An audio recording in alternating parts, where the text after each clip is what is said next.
को लगता था कि पार्कर अकेला डांसिंगर की माफिया गैंग का सामना नहीं कर पाएगा, मगर पार्कर ने उसकी एक न सुनी, क्योंकि बात पैसों की नहीं उसूलों की थी। आखिरकार हर्ली मान गया और उसने कहा कि अगर उसे पुलिस के शक से बचना है तो उसे अच्छे से नाटक करना होगा। अगर उसने वहाँ जाकर किराए पर घर लिया तो पुलिस की नजर जरूर उस पर जाएगी। तब पार्कर ने वहाँ पर एक घर खरीदने का फैसला किया।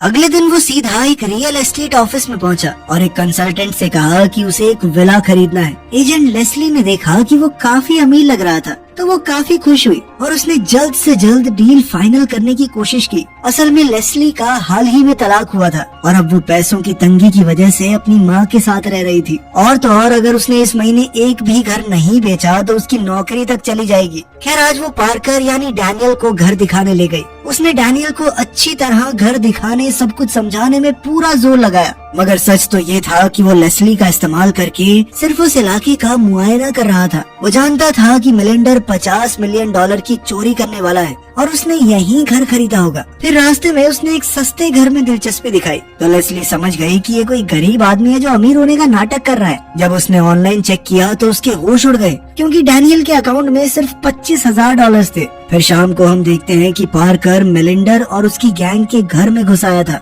जब उसने देखा कि सब लोग घर पर ही हैं, तो वो पीछे के गार्डन में छुप गया। जैसे ही गैराज से गाड़ी बाहर निकली तो वो मौका देखकर चुपके से अंदर आ गया। अब वो इधर उधर घूम रहा था पर उसे कोई दिखाई नहीं दिया। फिर उसने टेबल के नीचे 2 बंदूकें चिपका दी। इसके बाद वो स्टोरेज शेड में पहुंचा तो उसे गैंग के कई हथियार मिले, मगर उसने उन्हें चुराया नहीं बल्कि उनके सेफ्टी कैचेस काट डाले। कुछ ही समय में वो सब कुछ पहले की तरह रखकर गैंग के वापस लौटने से पहले घर से बाहर आ गया। उधर गाड़ी में ऑगस्ट ने कहा कि उसके अंकल ने एक और हत्यारे को भेजा था। तभी हम देखते हैं कि हत्यारा नॉर्टे के पास जा पहुंचा और इस बार नॉर्टे की जान बच न सकी। खैर, इधर पार्कर ने देखा कि लेस्ली उसका इंतजार कर रही थी। वो जानती थी कि वो एक बहरूपिया है। जल्द ही पार्कर को इसका एहसास हो गया और उसने लेस्ली के बाल पकड़कर उससे पूछा कि वो किस गैंग के लिए काम करती है। लेस्ली ने कहा कि वो अकेली आई है तो पार्कर ने उसे छोड़ दिया। वो जानती थी कि जिन लोगों ने ये हवेली खरीदी है वो गुंडों की गैंग है और पार्कर भी एक गुंडा ही है। अब लेस्ली ने कहा कि वो भी उसके साथ काम करके पैसे कमाना चाहती है, क्योंकि इस बेकार नौकरी से उसका गुजारा तक नहीं हो पा रहा। पार्कर उसकी बात सुनकर हंसने लगा, क्योंकि जो लड़की एक बंदूक तक नहीं पकड़ सकती वो उसके मिशन में क्या मदद करेगी।